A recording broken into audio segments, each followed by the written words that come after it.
It's been confirmed in an Activision investor call yesterday that CoD 2017, quote, will take Call of Duty back to its roots and traditional combat will once again take center stage, end quote. Given the tweet from hashtag The Hammer about boots on the ground, it appears that the space jumpy days of Call of Duty are numbered, which is the delight of many CoD fans. Activision COO indicated that Infinite Warfare sales were down and the space setting didn't resonate with many fans, so that's why they're going in a different direction for the new game.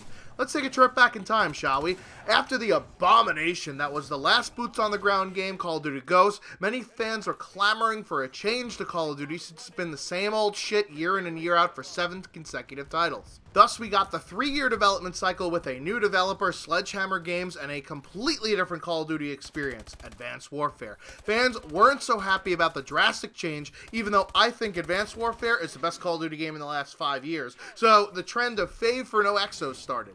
Black Ops 3 and Infinite Warfare rolled out afterwards with a neutered version of the movement system, but still not a traditional COD game like Ghosts was. Now, we're going back to the same copy-paste that people got sick and tired of as if they got amnesia regarding the way things used to be. I don't think that the fans didn't resonate with the space theme, as Black Ops 2, a futuristic Call of Duty game, is the best-selling Call of Duty title, and tons of people liked Black Ops 3 in spite of its futuristic setting. I have a group of friends that stopped playing COD after the disaster that was Ghosts, and didn't get Advanced Warfare or Black Ops 3, but bought Infinite Warfare, and they fucking love the game. And these are the guys that got me into Call of Duty in the first place when they called me up and said, yo, have you tried this game out called Call of Duty 4? You gotta go get it. How did this happen? I believe that the problem is burnout. We've had yearly Call of Duty releases for 10 consecutive years now. Unless COD 2017 is drastically different, I don't see people coming back to Call of Duty. They've moved on to other franchises that have taken its place, like Battlefield or Titanfall 2, or even Destiny, which, by the way, Destiny 2 was trending worldwide yesterday after the conference call, not COD 2017 or Boots on the Ground. You can only win fans back with a drastic alteration of the game, like when Call of Duty 4 came out and completely blew the fucking landscape of shooters around you, kind of like what Battlefield 1 did with this year by going back to the past like the angry video game nerd and doing the World War I setting, which hadn't really been done before in this way.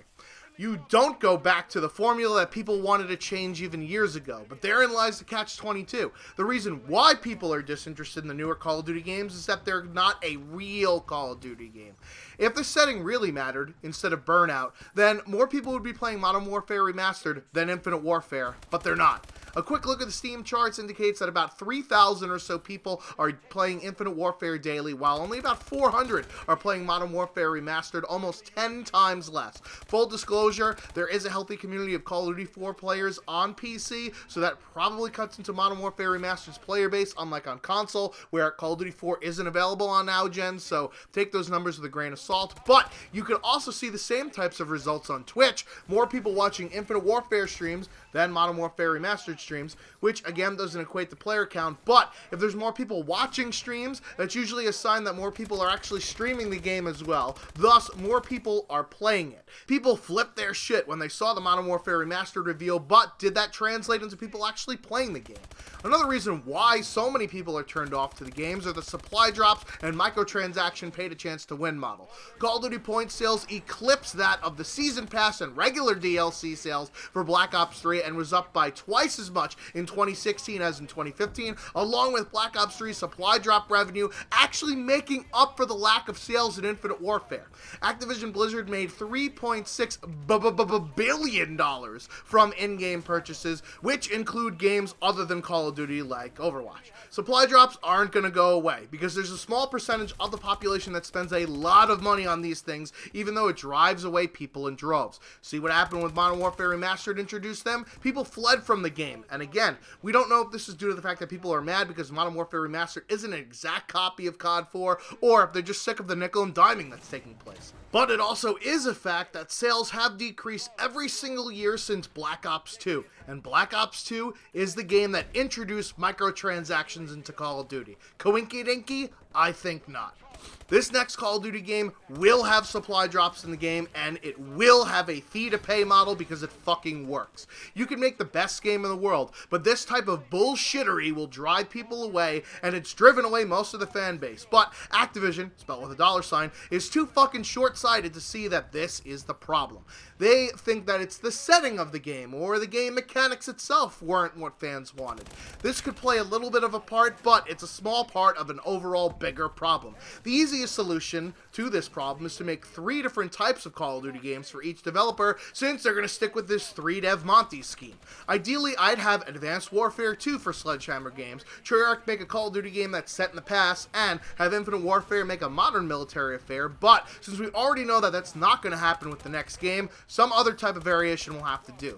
The die-hard fans will buy their game every single year, no matter what, and those that just like certain types of Call of Duty games will purchase the game from the development studio that they like. This way you cater to all audiences and don't risk a collapse of game sales due to burnout. I guarantee you that in 3 years, we'll be back in the same spot we were in for Ghosts, where people want something different and not copy-paste every single year. I guess it also means that there's not going to be an Infinite Warfare 2, so what happens to Infinity Ward now? Do they make Modern Warfare 4? How long can you hold on to that IP for? The reason why developers like future settings is because they have more creative control, not being stuck in a box of being historically accurate, kind of like what DICE is experiencing with Battlefield 1, where there's so little content in the game that they stretch the World War I setting as thin as possible to include prototypes and overemphasize things in the war that were a small detail. The only possible way that historical games could work like this is if you had an alternate universe. Something like where Germany won World War II and you're fighting to take back the world, or go the Command and Conquer Red Alert route of an alternate timeline where Hitler was killed in World War I, thus Russia rose to be the ultimate superpower. That type of different. And since supply drops are here to stay, why not make Call of Duty free to play? That would certainly get more people in the door in order for Activision to shove their microtransactions down everyone's throat. Why not eliminate the barrier to entry? If game sales themselves are going down every single year, but microtransactions are going up, why not just follow the trend? If you don't like that approach and free is too much revenue loss, then why not split the game up into pieces as they've done with the PC starter pack with multiplayer only for $15 in Black Ops 3? Why not charge $20 each for the campaign, multiplayer, and co-op and let fans choose which parts of the game they want? I don't play campaign or co-op, so I'd only pay $20 for the multiplayer, and I'd be much more likely to spend money on microtransactions than if it's a straight-up full-price title. The free-to-play China game, Call of Duty Online, being successful proves that 1, you don't need an annual release game to keep people interested, just continue updating the game with new shit, as they're already planning on doing with 3 games, Infinite Warfare, Modern Warfare Remastered, and Black Ops 3, and 2, people will still spend a shitload of money, even if a game is free to play, so that you could make up for the development costs. So, is the game setting and gameplay mechanics to blame for the sales failure, or is it just burnout from yearly iterations of the same bullshit?